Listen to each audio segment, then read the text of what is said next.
Question है in triangle ABC, angle C equal to 90 degree, points P and Q are on the sides AC and BC respectively such that AP ratio PC equal to BQ ratio QC equal to 1:2. Then AQ square plus BP square upon AB square is equal to. Question आपसे कह रहा है कि एक triangle ABC है जिसका angle C 90 degree का है। मतलब ये ट्रायंगल ABC एक राइट एंगल ट्रायंगल है जिसके साइड AC पे एक पॉइंट P है और साइड BC पे एक पॉइंट Q है और कुछ इस प्रकार पॉइंट P और Q हैं कि AP ratio PC equal to है BQ रेशियो QC जो कि इक्वल है 1:2। आपको AP रेशियो PC इक्वल दिया है BQ रेशियो QC के जो कि इक्वल है 1:2 के। तो बताना है कि AQ square plus BP square upon AB square की वैल्यू क्या होगी। आपको AQ स्क्वायर मीन्स इस लेंथ का square plus BP square means इस लेंथ का square upon AB square means इस लेंथ के स्क्वायर की वैल्यू बतानी है।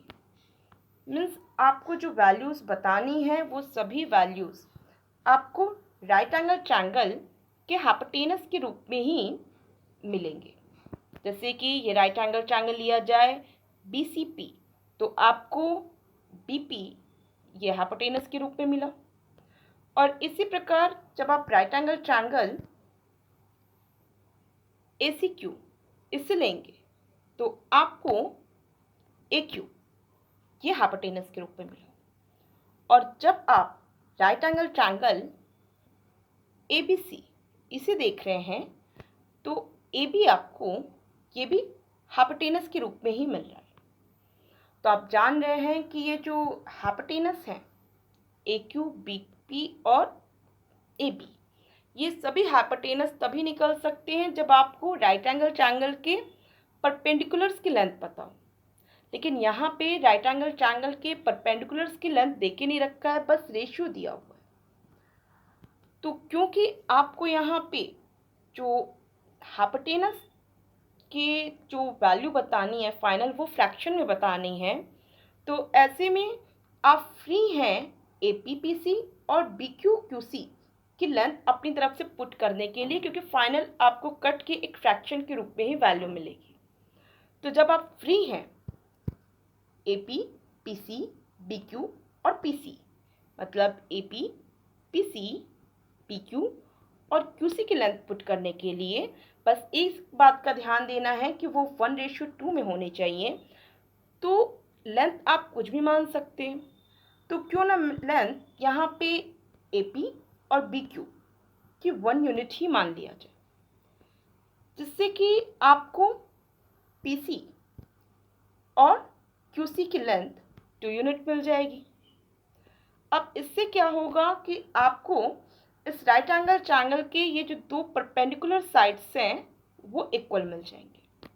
और आप जानते होंगे कि सिंपल राइट एंगल ट्रायंगल के कोई भी कैलकुलेशन से ज़्यादा इजी होते हैं आइसोसेलेस राइट एंगल ट्रायंगल के कैलकुलेशन करना। तो यहाँ पे बेस्ट होगा कि हम इसी तरीके से लेंथ को रखें और लेंथ को रख करके अपना जो फाइनल हाइपोटेनस AQ, BP और AB की लेंथ मीन्स इनके स्क्वायर्स की लेंथ को निकाल करके फाइनल वैल्यू को फाइंड आउट करें। ठीक है, तो जब हमने AC मतलब AC की लेंथ और BC की लेंथ को 3 यूनिट रखा, क्योंकि जब हम इन सब की यूनिट को 1 और 2 इस तरीके से रखेंगे तो ऑफकोर्स मुझे AC और BC की लेंथ 3 यूनिट ही मिलेगी। ठीक, तो जब ये दोनों परपेंडिकुलर साइड्स मुझे 3 यूनिट के मिले तो ऐसे में मुझे जो हाइपोटेनस मिलेगा AB, तो इसकी वैल्यू क्या हो जाएगी मीन्स AB स्क्वायर जो हमारी रिक्वायर्ड वैल्यू है इसकी वैल्यू क्या हो जाएगी, इसकी वैल्यू हो जाएगी 3 square plus 3 square means 9 plus 9 means 18। ठीक, ओरल कर सकते हैं, मैंने ओरल कर लिया। और इसी तरीके से जब मैं यहाँ पे AQ की लेंथ निकालूंगी तो यहाँ पे परपेंडिकुलर साइड्स के रूप में क्या काम करेगा AC और QC, जिसके परपेंडिकुलर साइड्स 3 यूनिट और 2 यूनिट के होंगे। तो यहाँ पे आपको ए क्यू स्क्वायर क्या मिल जाएगा? ए क्यू स्क्वायर मिल जाएगा 2 square plus 3 square means 4 plus 9 means 13 unit मिल गया। और आप जान रहे हैं कि आइसोसेलेस राइट एंगल ट्रायंगल में जिस प्रकार आपको ए क्यू की लेंथ मिली है वही लेंथ आपको बीपी की भी मिलेगी। प्रैक्टिस रहेगी, मतलब आपको बेसिक कंसेप्ट क्लियर है तो आप खुद से जान जाएंगे, अदरवाइज मैं आपको शो भी कर देती हूँ। जैसे कि आप यहाँ देखिए, यहाँ पे क्या है, ये 2 यूनिट है और ये 3 यूनिट है। तो जाहिर सी बात है आप बीपी स्क्वायर जब बीपी स्क्वायर करेंगे तो क्या मिलेगा आपको? 2 square plus 3 square means 4 plus 9 जो कि इक्वल होगा 13 के। ठीक है, तो बस इनकी वैल्यू पुट कर लीजिए। आपको करना क्या है, आपको A Q square plus BP square upon A B square करना। ठीक, तो बस मैंने वैल्यू पुट कर लिया। वैल्यू क्या हो जाएगी? 13 प्लस 13 मीन्स 2 इंटू 13 अपॉन 18 जो कि इक्वल होगा 13/9 जो कि आपको थर्ड ऑप्शन में दिया होगा।